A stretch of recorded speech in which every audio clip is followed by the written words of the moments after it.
She was down to her last chip, one big blind, the kind of stack that causes seasoned pros to quietly rise, shake hands, and walk away. But not her. She gripped tighter, stared fate in the eye, and began climbing back, hand by hand, orbit by orbit, defying every probability written in the poker rulebook. Her comeback wasn't just about survival. It became a living echo of a legend from decades ago, when a man named Jack Straws turned a single forgotten chip into poker immortality. This is the tale of the most impossible comeback ever made. It's the phrase every poker player holds on to in their darkest hour. All you need is a chip and a chair. But few today understand it originated from a real-life miracle, a moment that unfolded against the best players in the world. In the 1982 WSOP main event, Jack Straws was presumed eliminated. He'd lost a hand, pushed his entire stack in, and stood up, accepting defeat. But as the dealer began clearing the felt, Straws spotted something. One lone $500 chip tucked under a napkin, by the rules of WSOP at the time, because he hadn't declared all in verbally, and that single chip hadn't been in play. He was technically still in the game.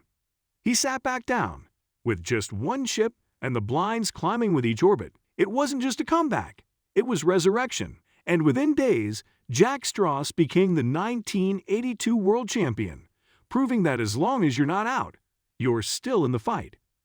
Gaëlle Baumann. Fast forward 3 decades, and the poker world had changed. The players were younger, the stakes higher, and the game had evolved. But the essence of poker, the need for grit, determination, and resilience, remained unchanged. In 2012, a relatively unknown player named Gaëlle Baumann found herself at the center of a story that would echo Strauss's legendary comeback. Baumann, a French professional poker player, was not a household name in the poker world. She wasn't sponsored by a big brand, and she wasn't a TV personality. But what she lacked in visibility, she made up for in tenacity. By the time the 2012 WSOP main event reached day 6, Baumann found herself facing an insurmountable obstacle. She had just one big blind left. The average stack at the table was nearly 60 big blinds, and with every hand, the pressure mounted. This wasn't just any ordinary poker tournament. This was the biggest poker event in the world, with over 6,500 players competing for the ultimate prize. And here was Baumann, with her tournament life hanging by a thread, one hand away from elimination. Yet she didn't fold. She didn't panic. Instead, she focused. For the next several hands, Baumann performed the impossible. One all-in after another, she managed to survive hand after hand, dodging flush draws and overcoming the odds. Each hand won was a victory in itself, but her comeback wasn't just a matter of surviving. It was a triumph of the human spirit. As the days passed, whispers began to spread through the rail. Baumann was defying every expectation. She wasn't just playing poker. She was living a real-life poker legend. And with every orbit she survived, the stakes grew higher, not just for her, but for the entire poker community. She wasn't just fighting for chips, she was fighting for history, a legacy in the making. Baumann's improbable run wasn't just a survival story. It was a journey towards something much bigger. She was playing not just for herself, but for the countless women who had been underrepresented in the poker world. Her path to the final table wasn't just a goal. And as the days wore on, the entire atmosphere around her changed. Fans and commentators alike stopped focusing on the chip leaders. Instead, all eyes were on Baumann. She was no longer just a player in the tournament. She was a symbol of resilience and determination. The pressure was enormous. Reporters followed her every move. Fans chanted her name. Every time she shoved, the room went silent, holding its breath. It wasn't just poker anymore. It was a theater of human emotion, where the stakes were not just about money, but about legacy and history. Baumann's perseverance became a lesson for every poker player.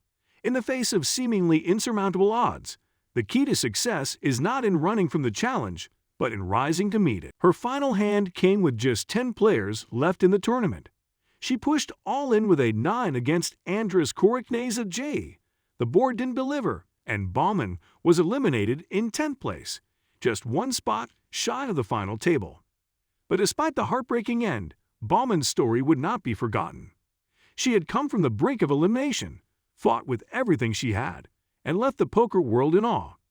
More than a poker player, Baumann's journey wasn't just about surviving with one chip.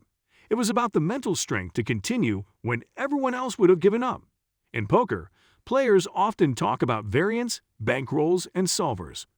But what Baumann proved is that there's something deeper that matters more than any mathematical equation or strategy: the refusal to quit. Her story is a testament to the power of belief. When you're down to your last chip, it's easy to lose faith, to give in to the overwhelming odds. But Gaëlle Baumann, like Jack Straus decades before her, proved that no situation is truly hopeless. The human element in poker is what separates the legends from the players who fade into obscurity. It's about staying sharp, disciplined, and mentally bulletproof when everyone else is ready to fold. The power of a chip in a chair. In the years since their stories, the phrase "I've got a chip in a chair" has become part of poker culture. It's a phrase that encapsulates the idea of never giving up, no matter how dire the situation may seem. Thanks to players like Jack Straus and Gaëlle Baumann, it's not just a superstition. It's a reminder that in poker, as in life, the game isn't over until it's truly over. Whether you're down to one chip or facing what seems like an impossible challenge, remember this: as long as you're still in the game, there's always a chance.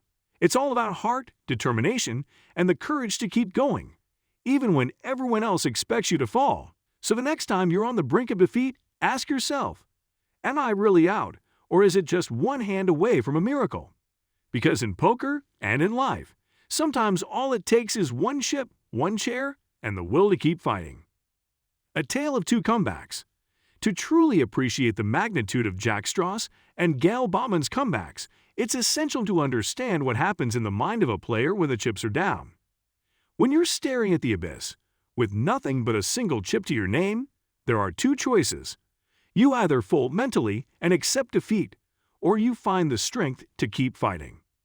Both Straus and Baumann demonstrated a critical element of poker that many overlook: mindset. Poker, at its core, is not just about cards. The real battle is often fought between the ears: the pressure, the fear, the fatigue. These are all mental factors that play a huge role in the outcome of a poker tournament.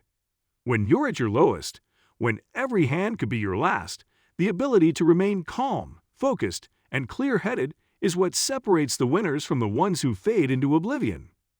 For Straus, it was his belief that the game wasn't over until the dealer had pushed all the chips in, regardless of how bad things looked. He didn't view his single chip as a symbol of defeat. Instead, it was an opportunity, a glimmer of hope. Every poker player knows that all it takes is one hand, one key decision, to shift the momentum. Straus knew that, and he used his chip as a launching pad for one of the most remarkable comebacks in the history of the game. Baumann, on the other hand, faced a unique mental challenge. She wasn't just fighting for herself, she was representing a larger cause. As one of the few women remaining in a predominantly male field, the pressure to succeed was magnified. But instead of crumbling under the weight of expectation, she used it as fuel. She was playing for the legacy of women in poker, and every chip she accumulated was a victory not just for herself, but for the entire poker community. The art of short stack play. The strategy behind a short stack is simple in theory, but incredibly difficult in execution.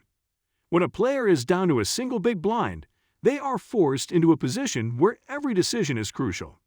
They can no longer afford to play passively. Every hand must be treated as an opportunity to either double up or bust out. But the true artistry of short stack play isn't in the all-ins, it's in the discipline. Baumann's success didn't come from reckless gambling. She didn't shove her chips in blindly in an attempt to steal blinds. Instead, she meticulously calculated her odds, picked her spots, and took calculated risks. Her ability to read the table, adjust her strategy, and maintain mental focus, despite being on the brink of elimination, was the key to her success. Short stack play isn't about hoping for a lucky hand to save you. It's about managing your limited resources with extreme precision.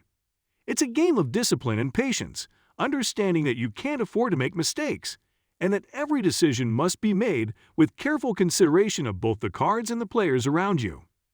Baumann's journey showed that even when you're down to your last chip, strategy and discipline can still work in your favor. In a similar vein, Strauss's victory wasn't a fluke. He wasn't relying on pure luck. He used his limited stack to his advantage, waiting for the right moment to strike. Every bet, every call, and every raise was a calculated move, the power of the poker rail. The atmosphere at the WSOP main event can't be overstated. The players are the ones in the spotlight, but the rail, the crowd of spectators and fans, is just as much a part of the draw. And in the case of both Strauss and Baumann, their comebacks wouldn't have had the same emotional impact without the energy of the fans surrounding them. For Baumann, the rail grew louder and louder with each survival. As she continued to win all-ins, the excitement in the Amazon room in Las Vegas became palpable. Fans gathered around, cheering her on, hoping that this underdog could pull off the impossible. With each hand, the room collectively held its breath. The tension was thick. And when she eventually made it to 10th place, one spot shy of the final table, the applause was deafening. While she didn't win the tournament, the energy of the rail played a crucial role in her ability to perform under pressure. Every time she survived, the crowd's support pushed her forward. It was as if the fans were a part of the comeback, sharing in her journey. And in the end, the story of her resilience became theirs too.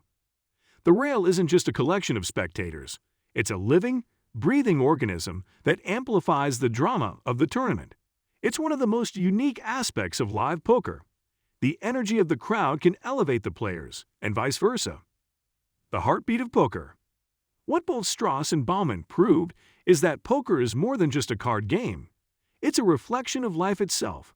In poker, as in life, we all face moments when we feel like giving up, when we're down to our last chip, or when the odds seem insurmountable.